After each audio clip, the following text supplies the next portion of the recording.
I just spent the weekend in Phoenix, and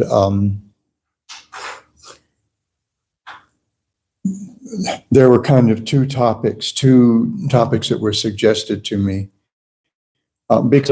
partly because of my own interest, but also because of some interest in similar topics that are growing in that community as more and more of the devotees become involved in different aspects of things going on around ISKCON.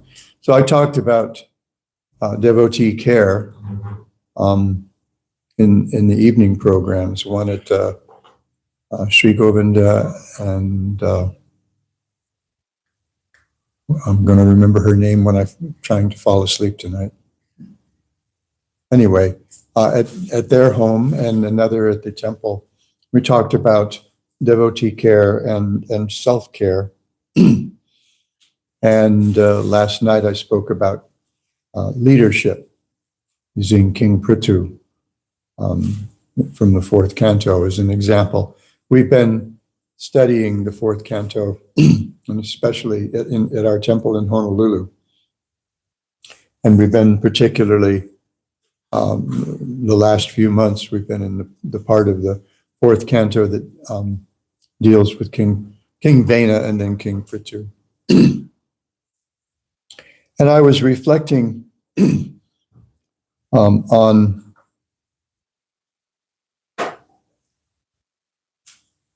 what life's like in the material world, and what it's like, especially for those engaged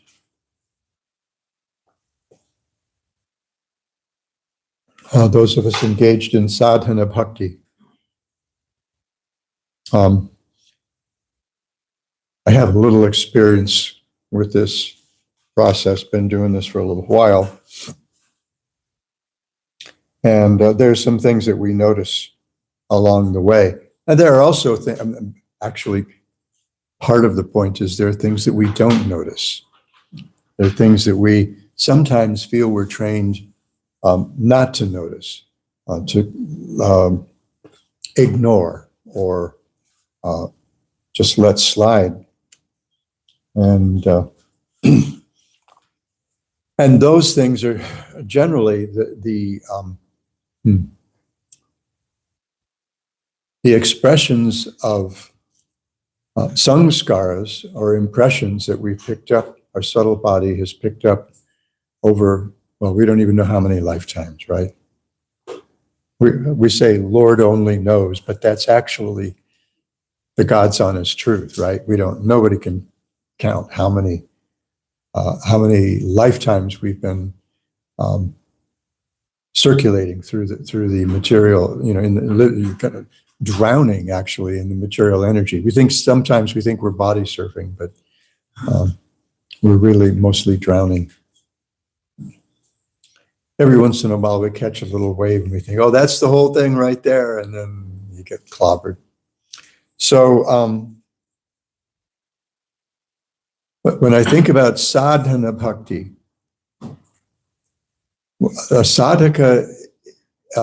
sadhana bhakti is bhakti for human beings. And human beings bring these many, many lifetimes of impressions with us. And the Sanskrit word is samskara. And sometimes I think of it as some scars. Because many of these impressions are responses to different kind of trauma that we've experienced in this lifetime and in those previous lifetimes. Sometimes our responses to the things that arise in our life seem largely determined by those scars, some scars that we're carrying around. And this is absolutely natural. When stuff happens, and guess what it does? Krishna defines, he kind of summarized, oh, thank you. One of these showed up the other day too. Um,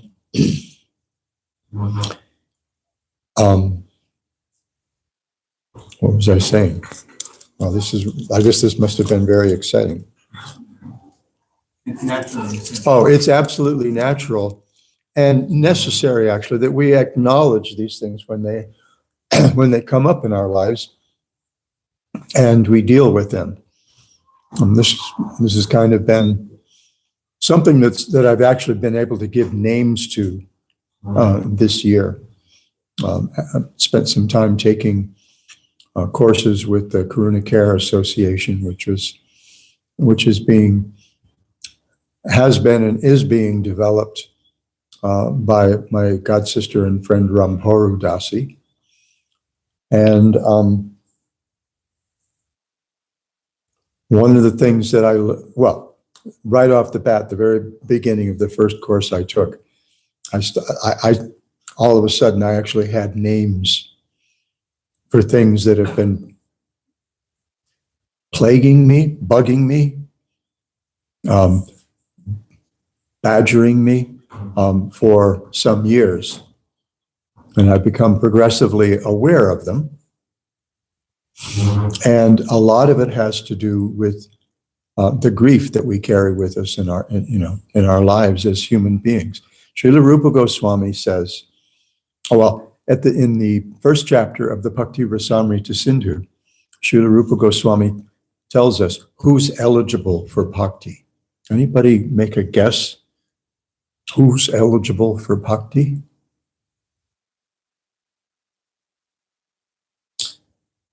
Srila Rupa Goswami cites a verse. It says, all human beings are eligible for bhakti, just as everyone is eligible to take bath in the Ganges in the month of Magh. It's there. I mean, the Ganga's there. Anyone can go up there in January, take a bath at Haridwar or Rishikesh or someplace like that in the ice cold water. That's hip now, right? Ice bath.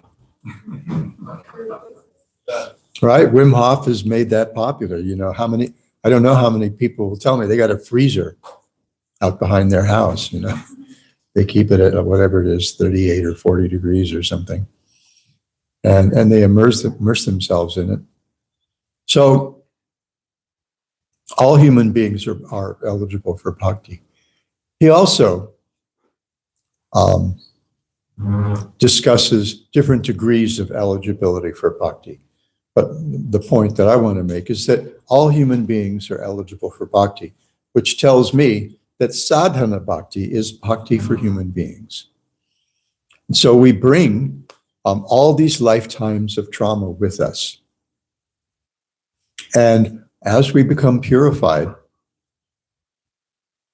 the result, those impressions become more prominent. So they come up to the surface as they're being, I guess, purged or cleansed. And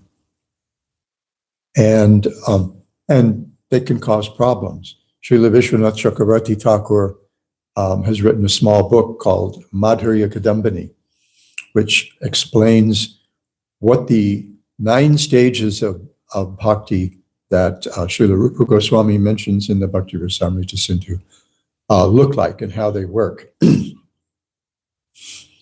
And the early stages, well, the way it looks is, at the early stages, the path of bhakti seems to be pretty steep and pretty tortuous, very windy and bumpy and just plain messy sometimes. So the stages begin with Shraddha, or enough faith at least to stop and listen to the devotees. And then the next stage is sadhu sangha. When bhakti, our faith grows a little bit, grows enough that we actually want to systematically and deliberately take the association of devotees. Stage after that is called bhajana kriya, which means practical, active engagement in the process of bhakti under the direction of a spiritual master.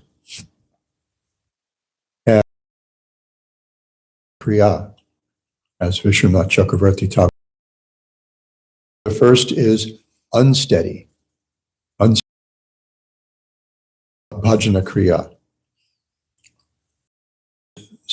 More stable bhajana Kriya. And then the next stage is anartha nivritti, which is actually gradually becoming free of, well, anarthas, which include things like false values, false conceptions,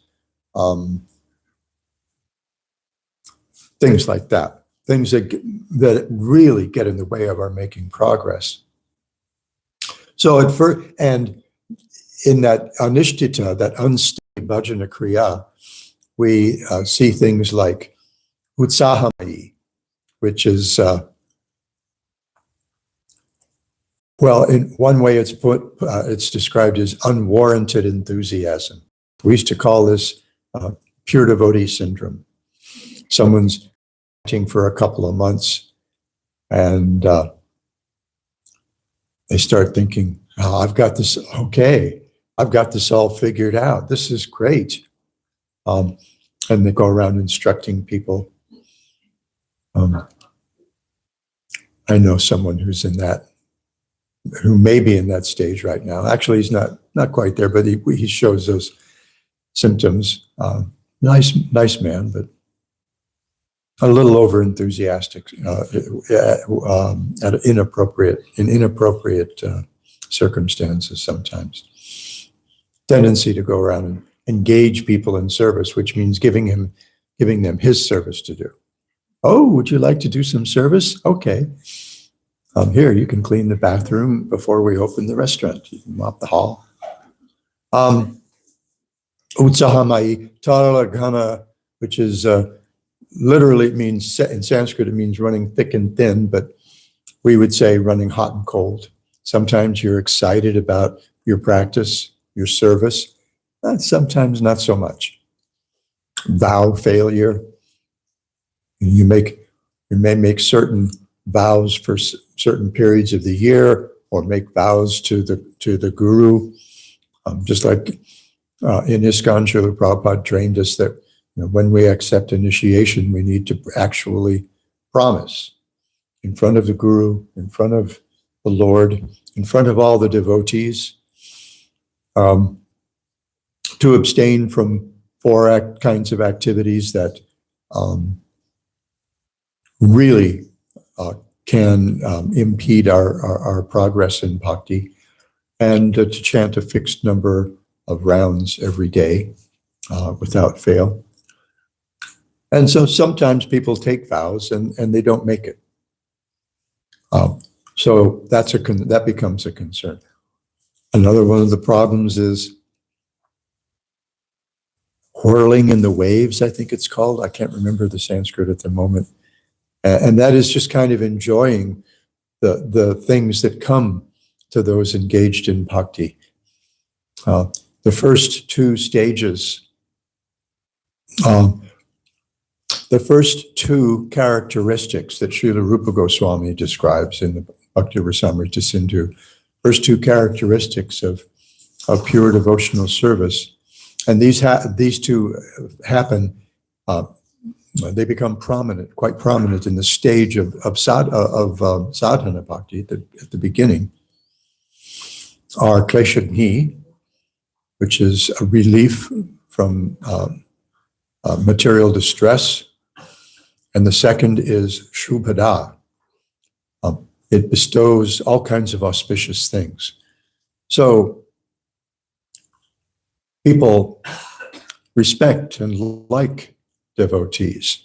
They may give them some honor. They may afford them certain perquisites or something like that.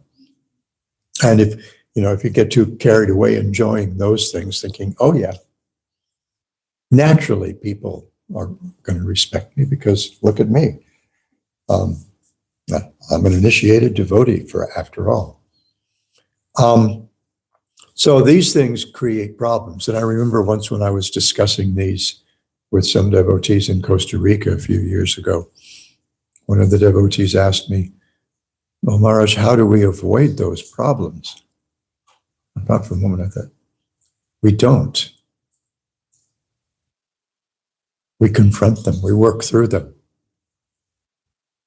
And by doing so, we become stronger. Even the traumas that we've experienced and the responses to them, they all carry their own gifts. The American writer Ernest Hemingway said, "The world breaks everyone. Some get stronger in the broken places." And when I think of that, I think of all the bones I've broken. And I think the easiest ones for me to have seen were the collarbones, the clavicles. I broke this one, the right one when I was 13, the left one when I was 16. And after the bone knitted, healed, there's kind of a lump around the place where the fracture was. That part of the collarbone is stronger than all the rest of it put together. Very, very, very tough. So I think of that. Of course, there's a little scar there, right? A little lump. So that's the way of the world. We're going to be buffeted by on the waves of the material energy. There's no way around it, because, and this is a point that I wanted to make a few minutes ago and got distracted by. Oh, I think I got distracted by the lozenge. So Krishna summarizes our entire experience in the material world with 2 words in the Bhagavad Gita: Dukhalayam ashashvatam. There's suffering and everything's temporary. And by suffering, it doesn't necessarily mean, that your whole city in Ukraine was just wiped out and, 35% of all the people were killed. Or probably at least as bad in Gaza over the last year. That's certainly suffering, but the suffering doesn't have to be that. It can also just be something that's unsatisfactory or inconvenient. Like, you're in line at the grocery store, at the checkout line at the grocery store, and up in front of you, there's an older lady who I've just realized is probably a few years younger than I am now. There's an old lady paying for her purchase with coins out of one of those little plastic coin purses. And when that happens, I usually just turn to the people behind me and shawless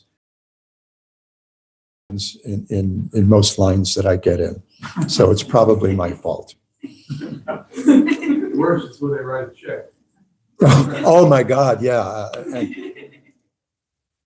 And yeah, you're thinking that all the technology we have nowadays would speed up verifying the check, but it's just, they got to go get the manager, and we don't even know what to do with checks nowadays. Anybody here have a checkbook? Old school Dero. Well, I still have it. Still have it. Yeah, right. When I was traveling, when was it? Maybe a year and a half, 2 years ago, the server at the credit union where I do my banking was hacked.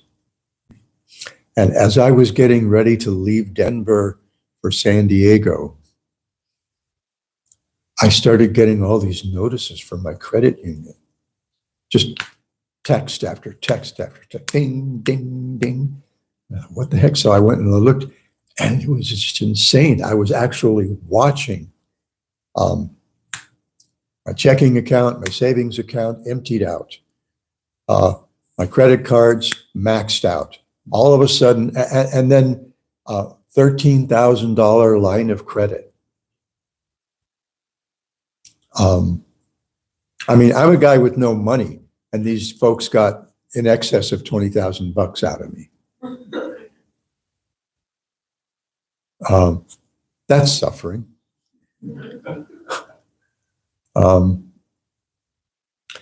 Or when somebody snakes our parking space, you're sitting there in the parking lot when somebody's loading up their trunk or the back of their SUV or whatever, and you got your blinker on, letting everybody know, that's my spot.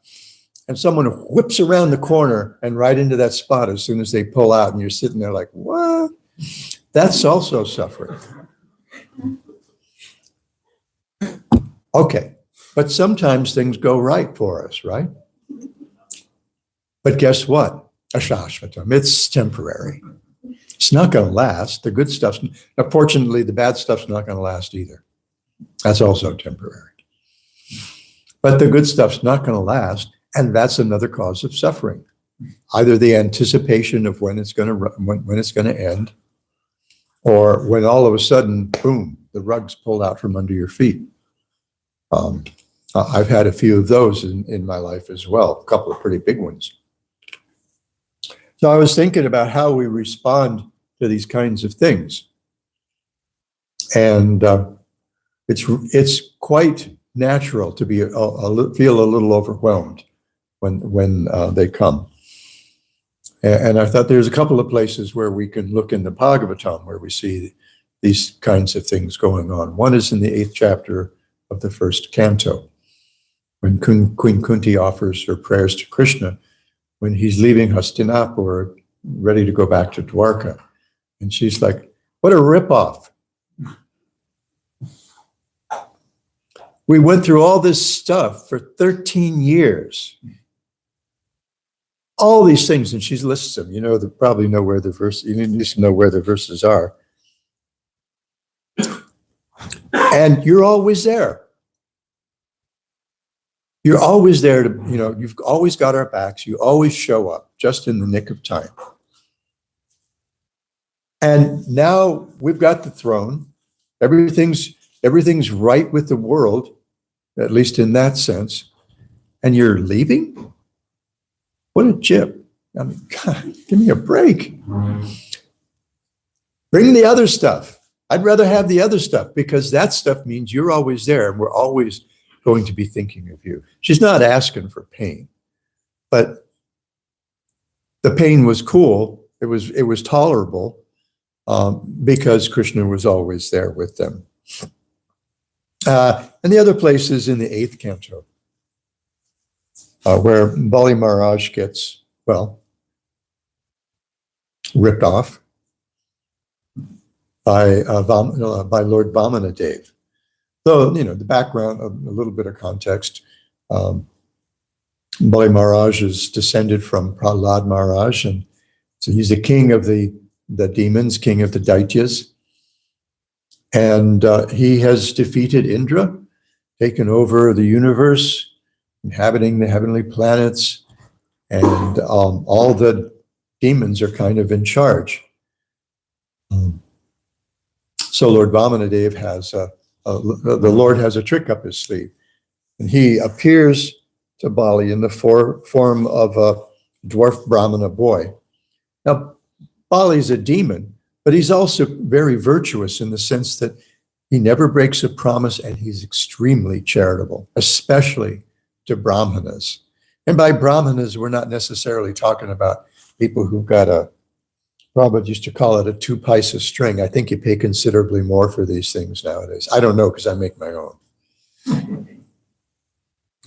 But I know they're more than like a nickel or something, at least at the temple gift shops that I've seen. It's not somebody or someone from some fancy family or something like that. Brahmana means someone who understands the spiritual essence of life. Brahmajanati Brahmana. A Brahmana is someone who actually knows Brahma, knows spirit. And Srila Prabhupada sometimes described the Brahmanas as liberal. That doesn't mean that they're members of the Democratic Party. A liberal in the sense of having a liberal perspective, a broad perspective. What's the antonym of Brahmana in this sense? Anybody know? Miserly. Miserly, Kripana, narrow-minded. Why narrow-minded? Because it's all about me. Me, me, me, me, me. Me, me, me, me, me. So, so he's this very actually noble person because he's grandson of Prahlad Maharaj, grandson, great-grandson, something like that.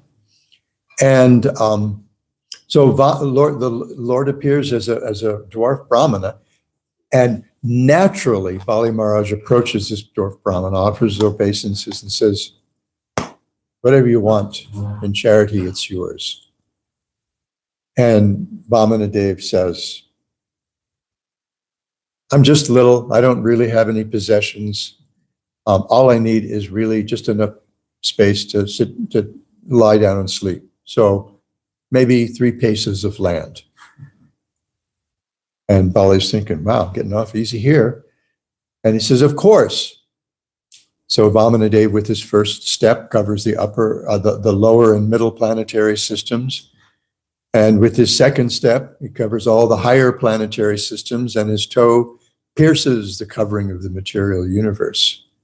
And then he looks at Bali and he says, you promised me 3. Where am I going to put the third step? And Bali Maharaj, in the meantime, Bali's guru, Shukracharya, he's advising Bali. Oh my God, here comes that Brahmin boy who's coming. He's actually Vishnu. He's got some kind of trick up his sleeve. Don't just ignore him, leave him. And Bali Maharaj defies Shukracharya's instructions.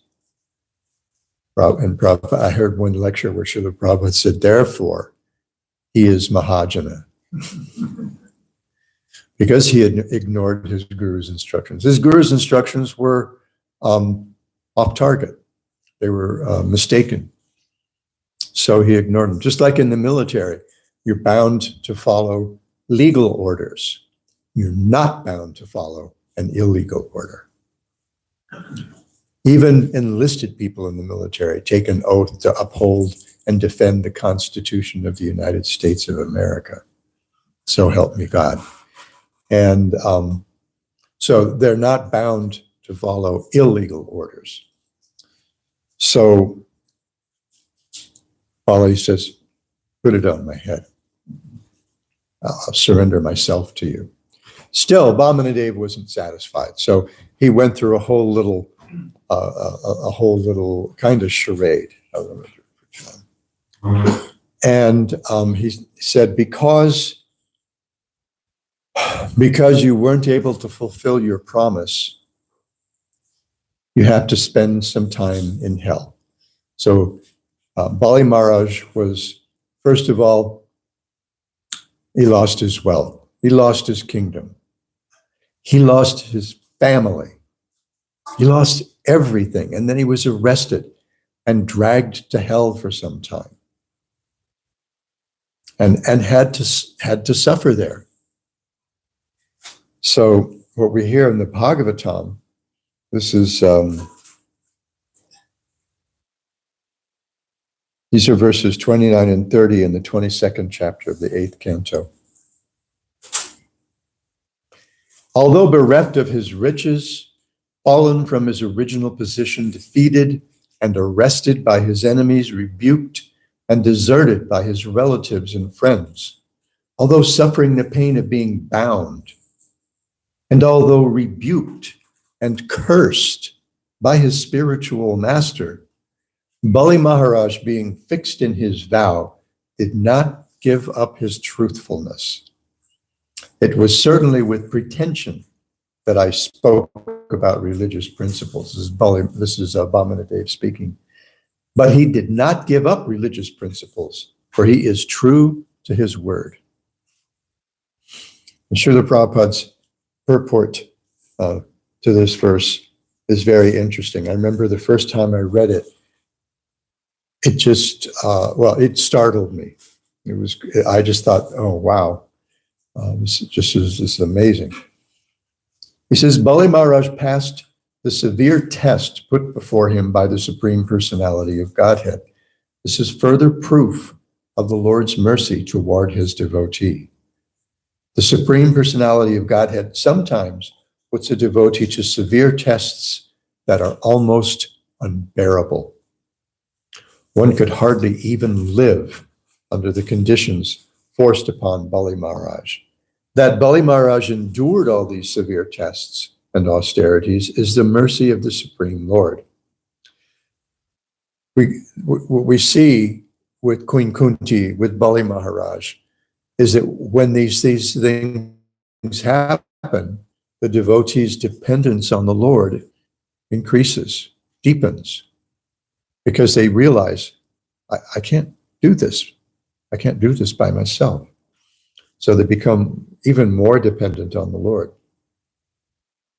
The Lord certainly appreciates the devotee's forbearance, and it is recorded for the future glorification of the devotee. Thousands of years later, we still know Kunti. We still know Bali Maharaj.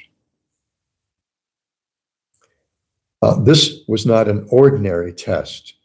As described in this verse, hardly anyone could survive such a test, but for the future glorification of Bali Maharaj, one of the Mahajanas, the Supreme Personality of Godhead not only tested him, but gave him the strength to tolerate such adversity. The Lord is so kind to his devotee that when severely testing him, the Lord gives him the necessary strength to be tolerant and continue to remain a glorious devotee.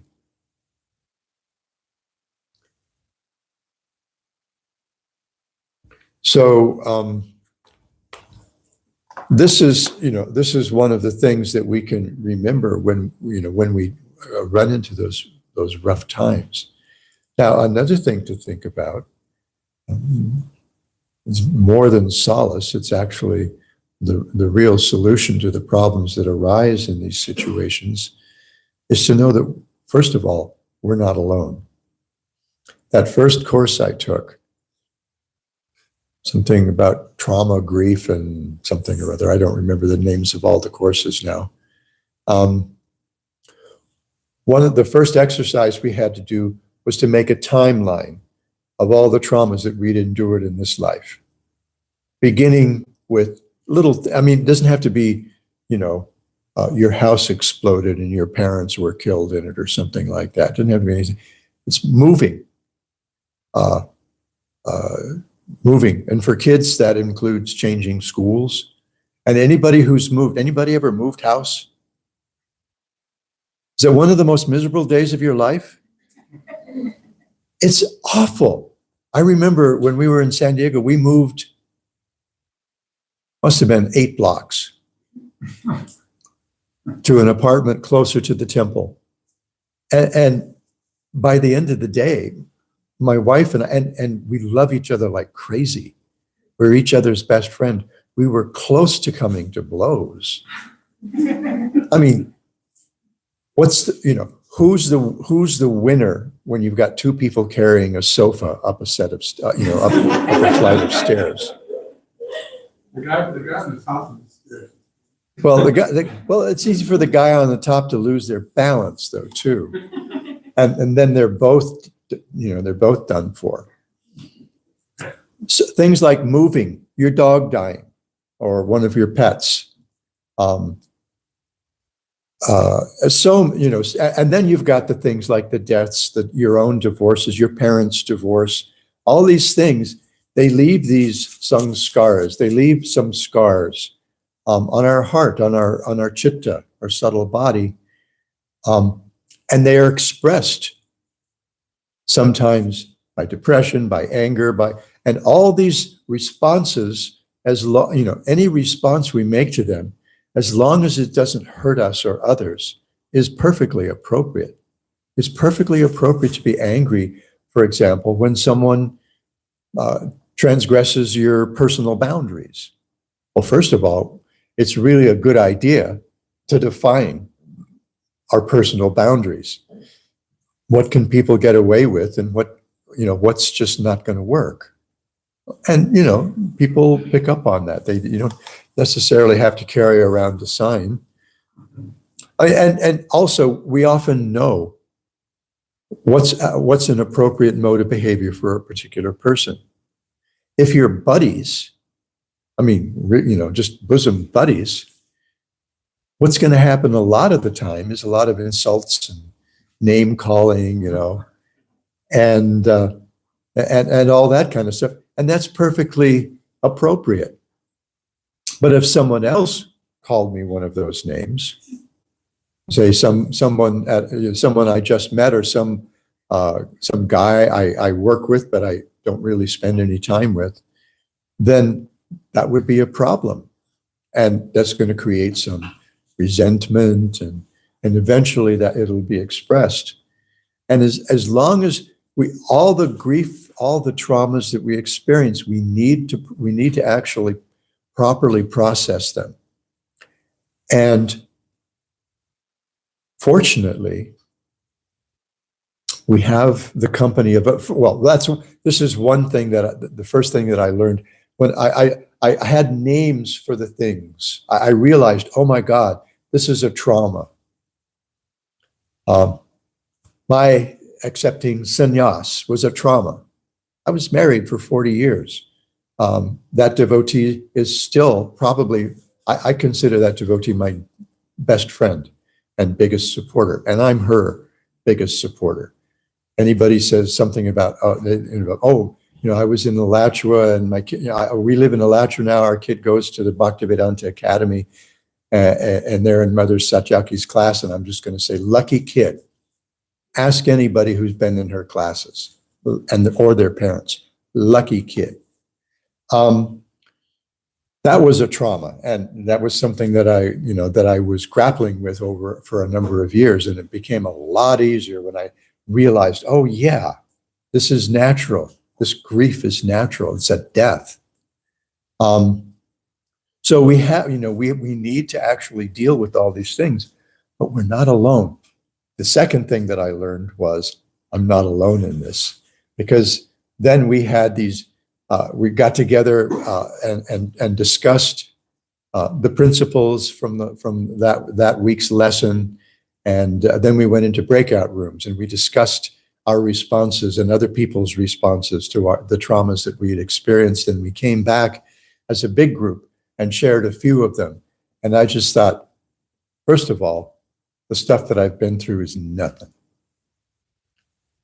I realized that maybe 25 years ago when we had a men's group going in San Diego. And I would hear every Wednesday night, I would hear these grown men, middle-aged men. Some of them had been devotees almost as long as I had. Falling on the floor, remembering all the stuff, all the abuse and neglect that they had suffered as children. And now, my dad used to hit my brother and me with the belt when we were bad. And I can still hear that. She go in the channel.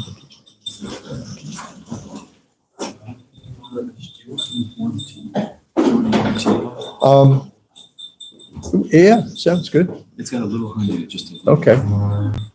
Yeah, I think a warm drink would be good for my throat. It's possibly warm now. I didn't want to interrupt you. Yeah, it is. It's perfect. Is it throat coat? Yeah.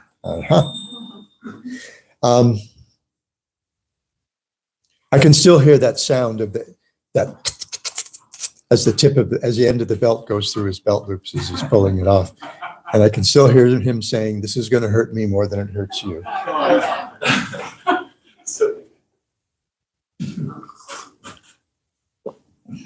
I took that a little seriously sometimes, at least to the extent that neither of us ever struck either of our own children.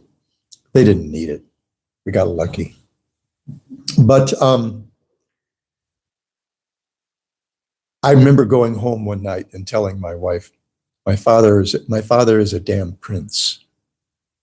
Because he never beat me up. He never beat my mother up. He wasn't like a raging drunk. He never neglected us. We never wanted for anything. We never doubted that our parents loved us, even when they were really peeved with us and punishing us like anything. So that's one thing that we can understand. We're not alone. Everybody, every single one of us in this material world has some trauma to deal with.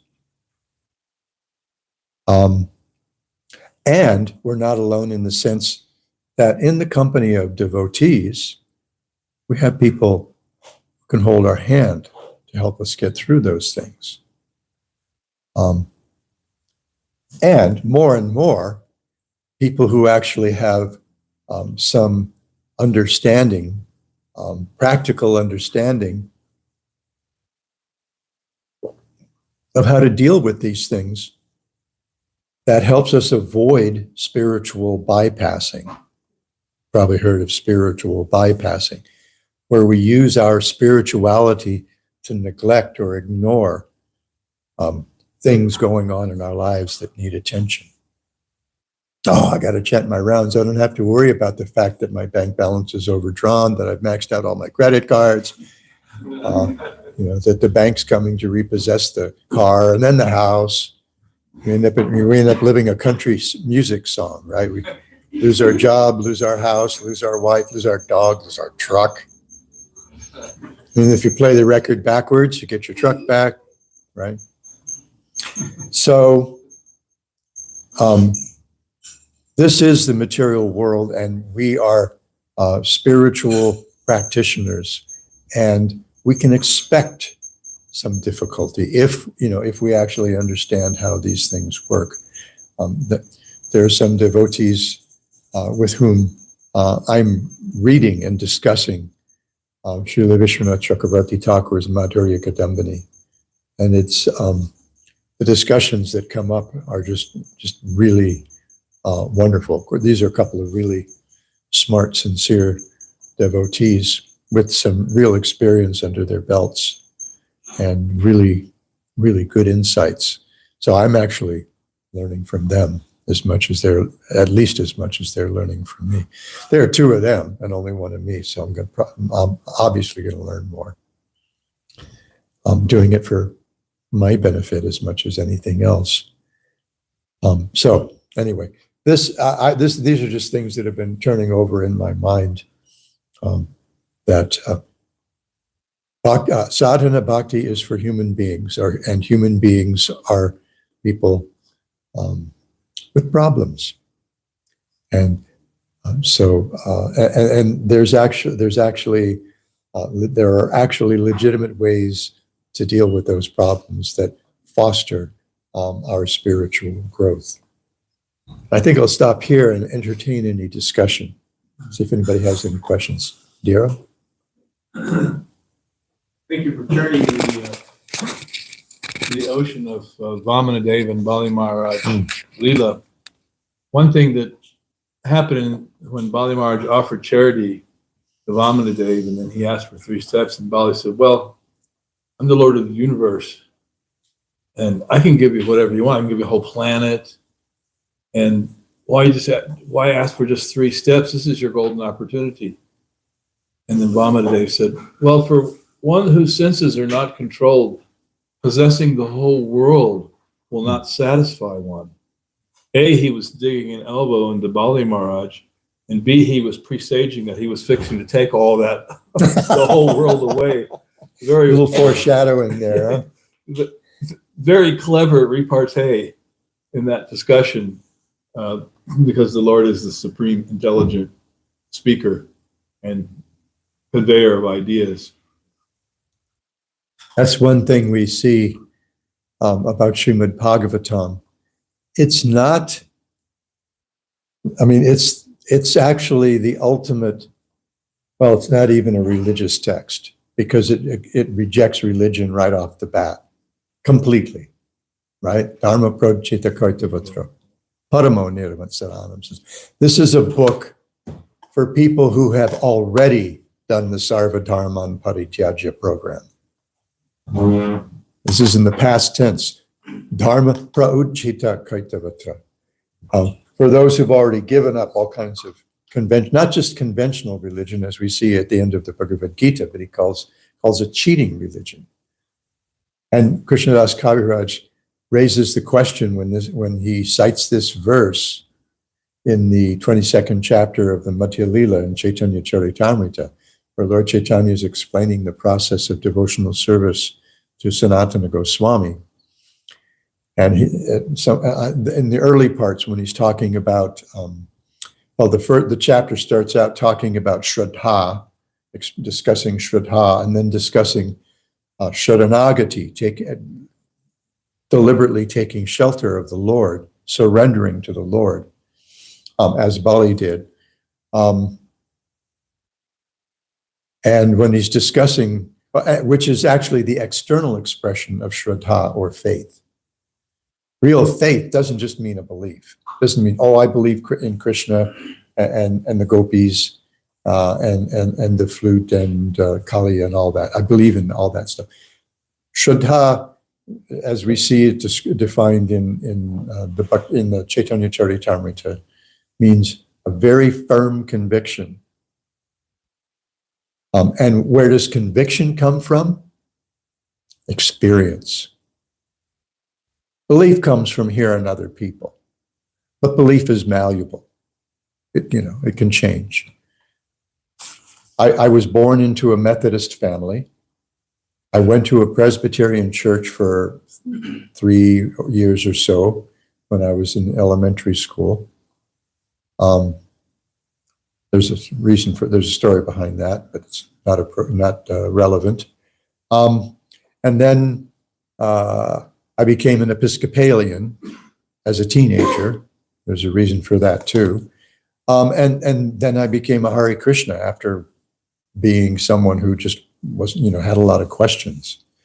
And so belief, whatever label you wear, that can change fairly easily sometimes. And but conviction, that's hard to break. And that comes from experience. So Lord Chaitanya says, Shraddha Shabde Vishvasa Kohe Sudhrita Nishchaya. What we call Shraddha, what we call faith, is actually very firm conviction. Dridha means firm, and Sudhrita Su is an intensifier in this context. Sudhrita, very firm conviction. In what? In the proposition that if I engage in Krishna Bhakti, all my other needs are going to automatically be met. Doesn't mean there's not going to be some difficulties along the way, because we are in the material world. We're dealing with the material energy.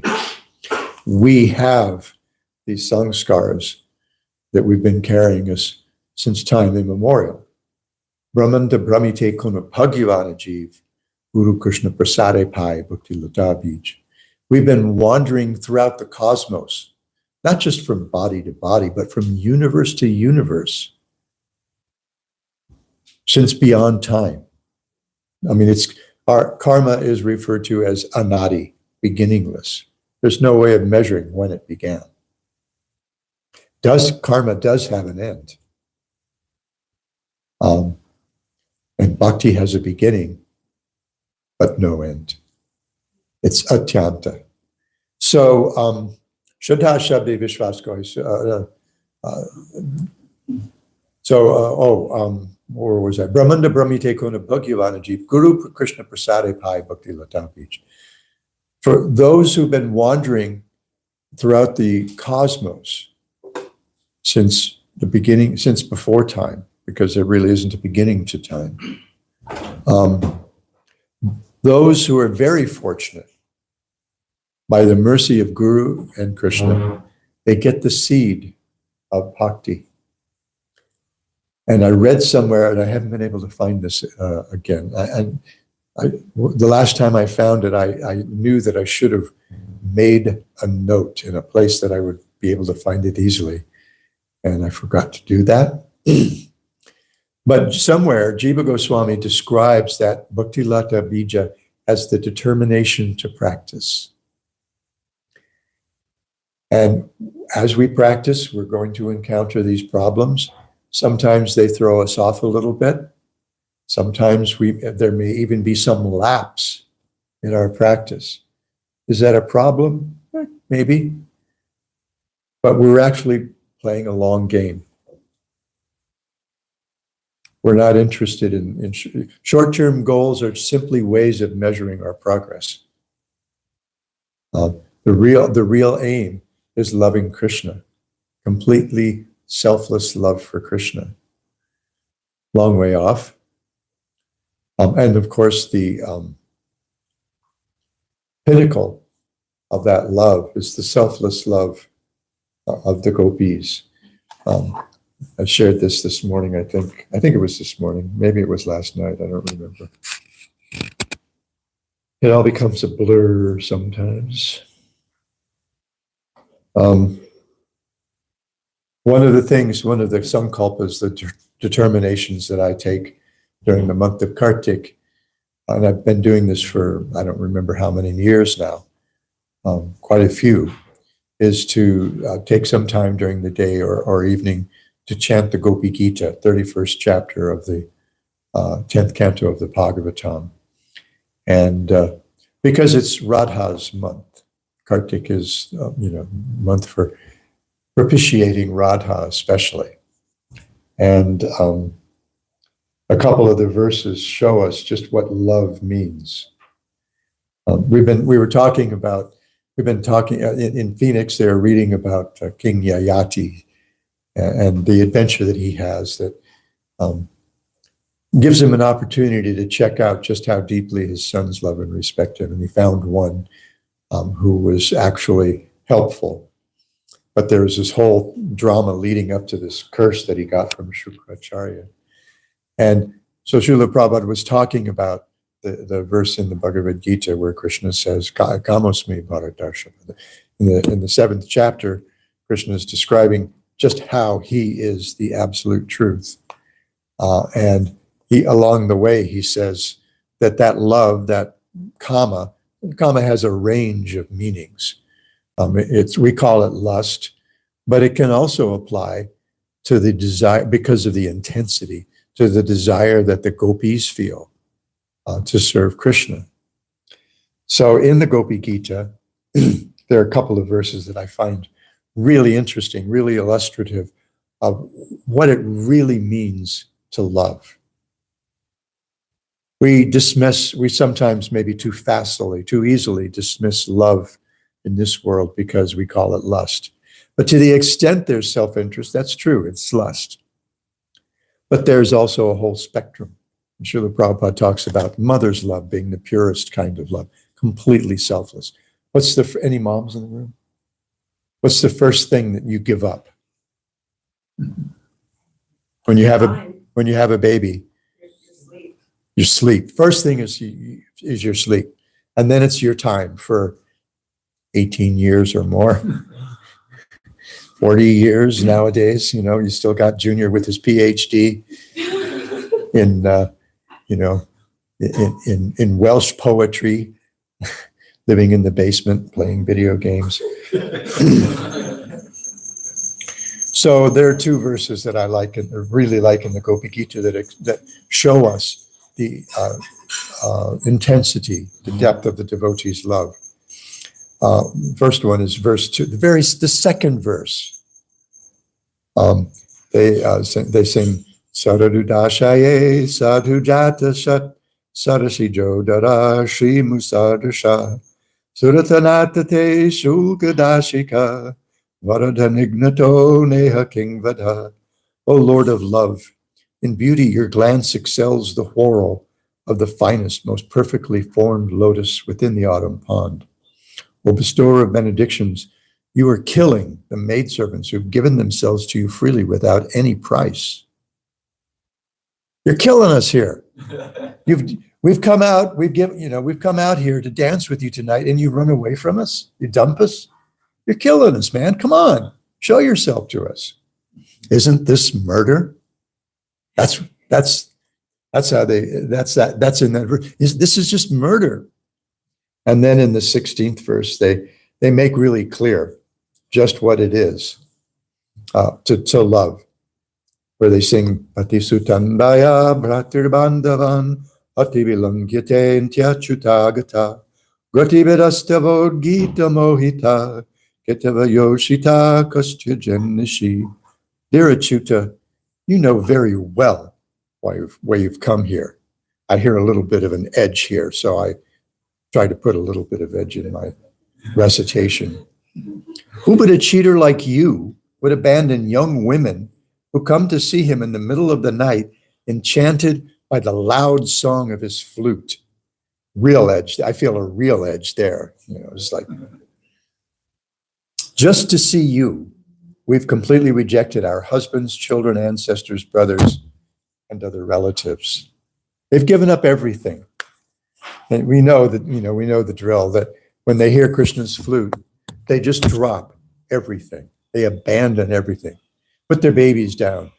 Just leave whatever's on the stove. If they're in the middle of getting dressed, they just throw stuff on and run out to the forest. To be with Krishna, we've come here, you know very well. He said, you know very well why we've come here, to be with you. You're just a cheater. So that's the extent of love of the gopis, and that's really our aspiration. That's the sense in which we should follow in their footsteps. Okay, I guess the time's up. Does this mean more kirtan? Cool.